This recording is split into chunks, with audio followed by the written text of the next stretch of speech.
جب حضرت عثمان غنی رضی اللہ تعالیٰ عنہ کا محاصرہ کر لیا گیا اور یہ خلافت کا آخری آپ کا دور ہے، 82 سال کی عمر تھی اس وقت آپ کی، اور یہ تاریخ کا دردناک باب ہے کہ حضرت عثمان غنی پر 40 دن تک پانی باندھا۔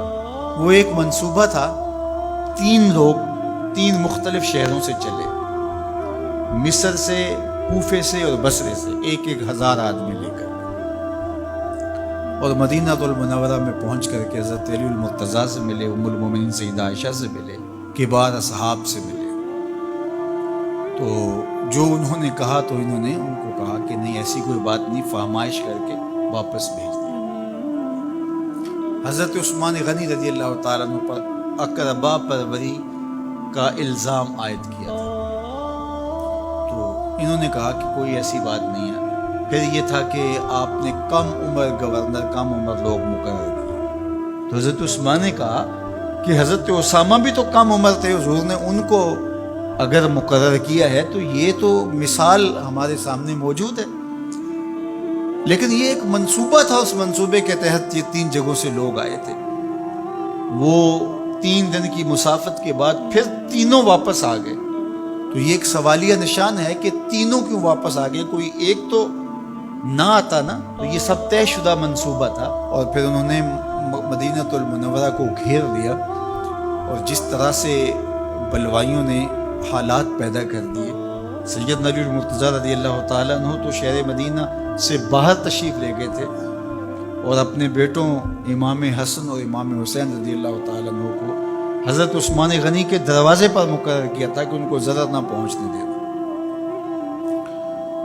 اب 700 صحابہ اجازت طلب کر رہے ہیں کہ آپ ان بلوائیوں سے نپٹنے کا میں ہیں جو ہے وہ اجازت نامہ مرحمت کریں، اور بہت سارے لوگ تو حج پہ جا چکے ہیں۔ 18 ذی الحج کا واقعہ ہے جب آپ کی شہادت ہوتی ہے، تو وہ حج پہ جا چکے ہیں، تو جو یہاں موجود ہیں وہ اجازت طلب کر رہے ہیں، لیکن حضرت عثمان غنی رضی اللہ تعالیٰ عنہ نے کہا کہ نہیں، میں ایسی اجازت نہیں دوں گا۔ رسول اللہ صلی اللہ علیہ وسلم کا حرم شہر مدینہ لوگوں کے خون سے لالازار ہو، یہ میں اس کو گوارا نہیں کرتا۔ افواج موجود ہیں، اور دنیا کی تاریخ میں آپ کو ایسا نہیں ملے گا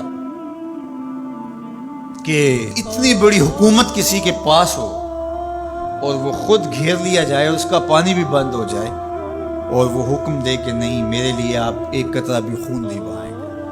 بلکہ آپ کے غلاموں نے جب تلواریں اٹھا لی تو آپ نے فرمایا کہ میرا حکم ہے کہ تم تلواریں نیچے رکھو، بلکہ میں تمہیں یہ آفر دیتا ہوں کہ جو غلام لڑے گا نہیں اور یہ میرے سے عہد کرتا ہے وہ آزاد ہے۔ حضرت ابو ہریرہ رضی اللہ تعالیٰ عنہ، حالانکہ یہ پڑھنے پڑھانے والے لوگ تھے، تعلیم و تعلم سے ان کا تعلق تھا، لیکن وہ بھی تلوار لے کے حضرت عثمان غنی کے دفاع میں آ گئے، لیکن حضرت ابو ہریرہ رضی اللہ تعالیٰ عنہ کو بھی حضرت عثمان غنی روک دیتے۔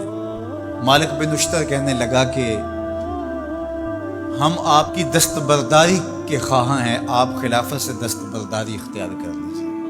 تو حضور علیہ الصلوۃ والسلام کے اس جانثار صحابی نے، حضرت عثمان غنی نے فرمایا یہ نہیں ہو سکتا۔ دستبردار کیوں نہیں ہوئے؟ لگتا تھا یہ سب سے زیادہ آسان تھا، لیکن حضور نے ارشاد فرمایا تھا، اے عثمان، تمہیں اللہ ایک قمیض پہنائے گا، لوگ اس کو اتارنا چاہیں گے، تم کبھی نہ اتارنا۔ تو اس سے مراد خلافت کی قمیض ہے، اور ان کی شہادت کی خبر بھی اللہ کے محبوب علیہ السلام نے دی تھی، اور اگر آپ دستبردار ہو جاتے تو یہ ایک کھلونا بن جاتا، بازیچہ بن جاتی خلافت۔ چند آدمیوں کے پریشر سے خلافت سے دستبرداری کرنا پڑتی۔ اچھا، ایک یہ سوال بھی پیدا ہوتا ہے، چند باغی تھے، ان کو کس طرح کچل دیا جاتا؟ لیکن حضرت عثمان غنی یہ نہیں چاہتے تھے۔ ایک تو یہ کہ مدینہ کی حرمت پامال نہ ہو، اور دوسرا پورے عالم اسلام کو آگ لگانے کا جو منصوبہ تھا، 3 مختلف شہروں سے 1,000 آدمی لایا گیا ایک منصوبے کے تحت، اور انہیں لاشیں چاہیے تھیں، اور جو ان کے پیچھے کام کر رہے تھے نادیدہ ہاتھ، ان کا منصوبہ یہ تھا کہ یہاں سے مختلف سمتوں میں، یہ تینوں شہر مختلف سمتوں میں تھے، تینوں سمتوں میں جب لاشیں جائیں گی تو پورے عالم اسلام کو ہم جو ہے وہ خانہ جنگی کی آگ میں دھکیل سکیں گے۔ تو حضرت عثمان غنی ان سازشوں سے آگاہ تھے، تو سب سے اہون اور آسان یہ تھا کہ قربانی پیش کر دی جائے، اور پھر انہوں نے سن بھی رکھا تھا کہ 2 شہید ہیں، شہید تو انہوں نے بہرحال ہونا ہے، تو لہٰذا میں خلافت سے دستبردار بھی نہیں ہوں گا اور شہر مدینہ کی حرمت بھی پامال نہیں ہونے دوں گا، اور تیسری بات یہ ہے کہ میں خود مظلوم شہید کر دیا جاؤں۔ تو آپ نے یہ گوارا کر لیا۔ تو 18 ذوالحج تھا، جمعہ کا ہی دن تھا، اور حضرت عثمان غنی رضی اللہ تعالیٰ عنہ روزے سے تھے، عصر کا وقت تھا، قرآن مجید کی تلاوت کر رہے تھے۔ حضرت امام حسن، امام حسین اور حضرت عبداللہ بن زبیر اور دیگر لوگ آپ کے دروازے پہ پہرا دے رہے تھے، لیکن باغی پچھلے گھر سے دیوار پھلانگ کے آپ کے گھر میں داخل ہوئے اور تلوار سے وار کیا۔ آپ کی زوجہ حضرت نائلہ آگے بڑھی اور ہاتھ سے روکنا چاہا، آپ کی انگلیاں کٹ گئیں۔ پھر دوسرا وار کیا تو حضرت عثمان غنی رضی اللہ تعالیٰ عنہ کا دایاں ہاتھ کٹ کے گر گیا۔ حضرت عثمان غنی رضی اللہ تعالیٰ عنہ نے افسوس کیا اور کہا کہ تم نے وہ ہاتھ کاٹ دیا جس سے میں وحی کی کتابت کیا کرتا تھا۔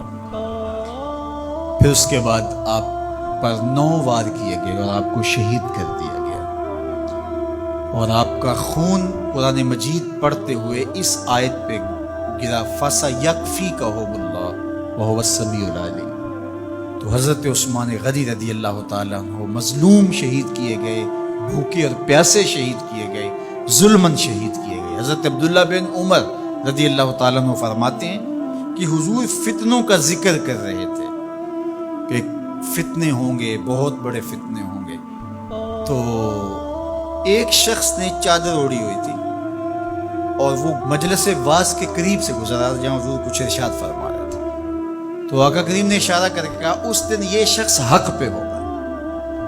عبداللہ بن عمر کہتے ہیں کہ میں اٹھا اور جا کے دیکھا تو وہ حضرت عثمان تھے، تو میں نے حضرت عثمان کے چہرے کو پکڑ کے تھوڑا سا حضور کی جانب کیا اور میں نے کہا حاضہ حضور، یہ اللہ کے محبوب، میں ہاں یہی، جب فتنے ہوں گے تو فرمایا یہ حق پہ ہوگا۔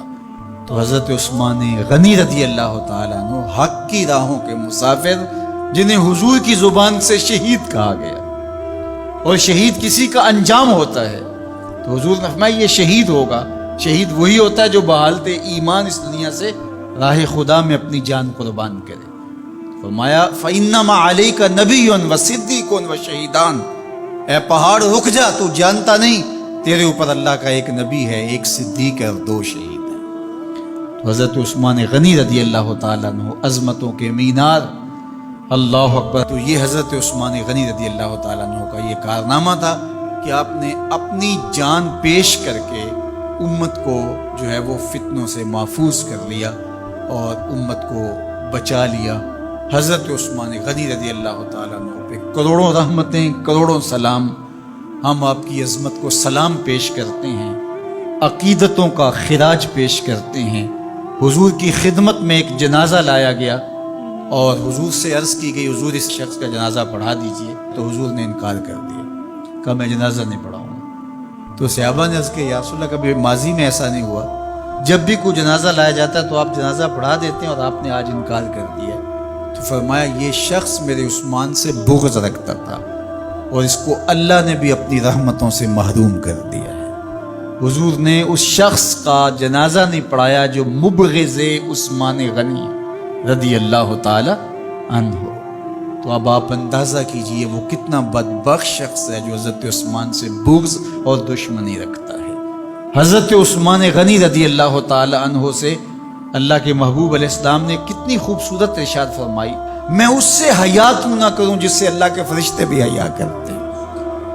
یعنی عثمان غنی وہ ہیں جس سے اللہ کے فرشتے بھی حیا کرتے ہیں، اور جو عثمان غنی کا حیا نہیں کرتا اس سے بڑا بے حیا کون ہو سکتا ہے۔ حاکم نے مستدرک کے اندر روایت ذکر کی ہے کہ بہت سارے صحابہ حضور کی بہت ساری خوبیوں کے مظہر تھے، اور سب سے زیادہ حضور کے خلق کے مشابہ حضرت عثمان غنی رضی اللہ تعالیٰ، اور خلق میں سب سے اونچا درجہ حیا کا ہوتا ہے۔ تو حضرت عثمان غنی رضی اللہ تعالیٰ عنہ حیا کے اس مقام پہ فائز المرام تھے جو انہی کا مقصوم تھا۔ اللہ ہمیں حضور کے اہل بیت، حضور کے اصحاب، بلکہ حضور کے در کی مٹی کی تعظیم بھی نصیب کرے۔ اقبال نے کہا تھا خاک طیبہ از دو عالم خوش ترست، آن خنک شہرے کے آنجا دل برست۔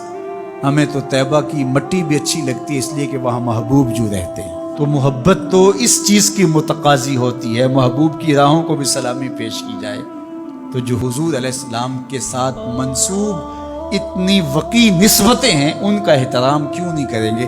تو حضرت عثمان غنی تو داماد رسول ہے، حضرت عثمان غنی تو ذوالنورین ہیں، حضرت عثمان غنی تو حضور علیہ السلام کے محبوب اور حضور علیہ السلام کے پیارے ہیں، ان کو جنت کی بشارت دی گئی ہے، عشرہ مبشرہ میں سے ہیں، 4 جلیل القدر خلفاء میں ان کا نام شامل ہے، اور پھر حضور کی 2 صاحبزادیاں ان کے نکاح میں آقا کریم نے ان کو شہید خود قرار دیا، اور میرے اور آپ کے آقا و مولا نے کہا آج کے بعد کوئی عمل عثمان کو نقصان نہیں دے گا۔